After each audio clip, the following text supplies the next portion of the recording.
আসসালামু আলাইকুম সুপ্রিয় শিক্ষার্থীবৃন্দ। আজকে আমি আলোচনা করব বাংলা ভাষা বংশ নিয়ে।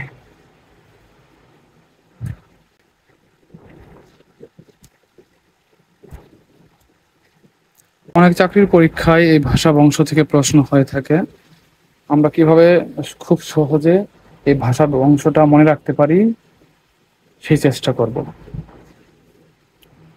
আমরা জানি ভাষা বংশের আমাদের সর্বপ্রথম প্রাচীন ভাষা হলো ইন্দো ইউরোপীয়।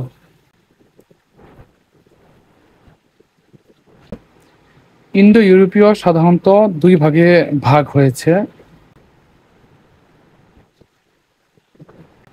একটা হলো ক্যান্তম,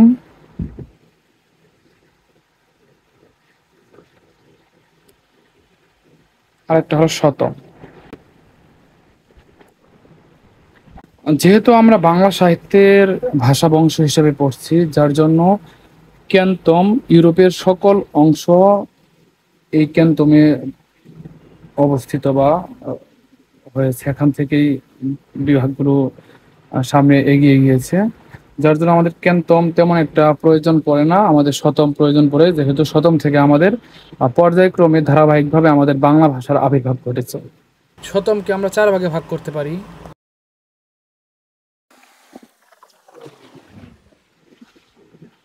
ভারতীয়, ইরানীয়,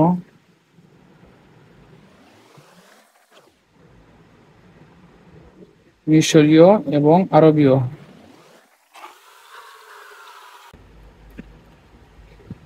আমাদের ক্যান্তম থেকে সকল ইউরোপের ভাষাগুলো এসেছে এবং শতম থেকে আমাদের বাংলা ভাষা এসেছে। সেহেতু আমরা শতমের বিষয়গুলো দেখছি। শতম ভারতীয়, ভারতীয় থেকে মূলত আমাদের ভারতীয় আর্য ভাষার আবির্ভাব ঘটে।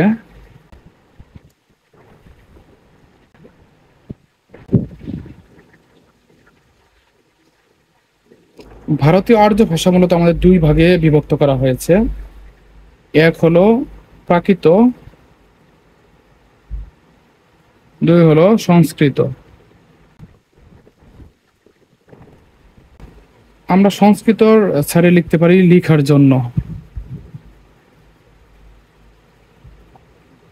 অর্থাৎ ভারতীয় আর্য ভাষার পরে যে সংস্কৃত ভাষা সৃষ্টি হয়েছিল সেটা শুধুমাত্র লেখার জন্য ব্যবহার করা হতো।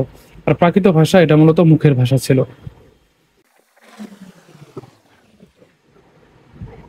আমাদের প্রাকৃত থেকে দুইটি ভাষার উদ্ভব হয়েছে। এটা হলো মাগধী প্রাকৃত,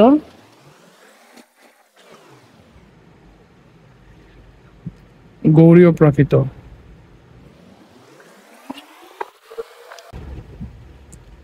এখানে একটা বিষয় জেনে রাখা ভালো, গৌড়ীয় প্রাকৃত থেকে মূলত বাংলা ভাষা এসেছে, এটা বলেছেন আমাদের ডক্টর মোহাম্মদ শহীদুল্লাহ।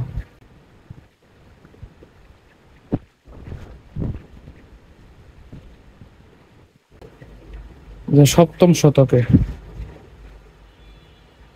ডক্টর মোহাম্মদ শহীদুল্লাহ বলেছেন গৌড়ীয় প্রাকৃত থেকে মূলত বাংলা ভাষার উৎপত্তি হয়েছে সপ্তম শতকে। ডক্টর সুনীত কুমার চট্টোপাধ্যায় বলেছেন বাংলা ভাষার উৎপত্তি মাগধী প্রাকৃত থেকে। ডক্টর সুনীত কুমার।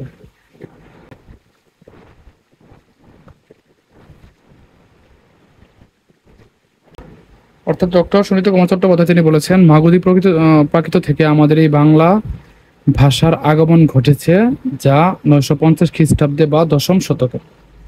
মাগধী প্রাকৃত এবং গৌড়ীয় প্রাকৃত দুটা মিলে আমাদের অপভ্রংশ পাই।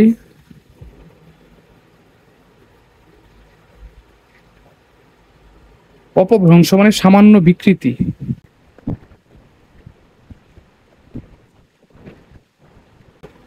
আমরা অপভ্রংশ থেকে দুই ধরনের অপভ্রংশ দেখতে পাই, মাগধী অপভ্রংশ এবং গৌড়ীয় অপভ্রংশ।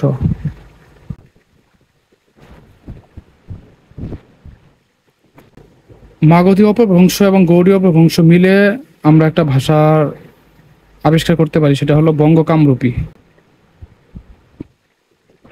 বঙ্গ কামরূপী থেকে মূলত আমাদের তিনটা ভাষার জন্ম হয়েছে,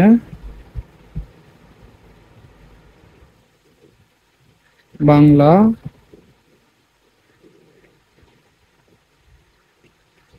অসমিয়া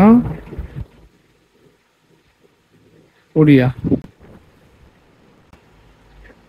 তাহলে আমরা বলতে পারি বাংলা ভাষার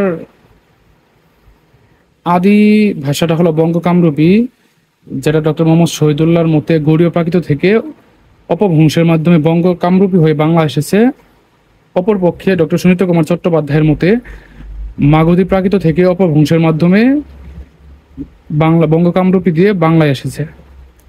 তাহলে আমাদের এই বাংলা সাহিত্যের যেই ভাষার যেই বৈচিত্র্যতা, এটা খুব সংক্ষেপে দেখানোর চেষ্টা করলাম। যারা চাকরি প্রত্যাশা ভাই বোনরা আছেন তারা খুব সহজেই এই বিষয়টা মনে রাখতে পারবেন। যদি প্রশ্ন হয় এখান থেকে তাহলে আশা করি আনসার করতে পারবেন।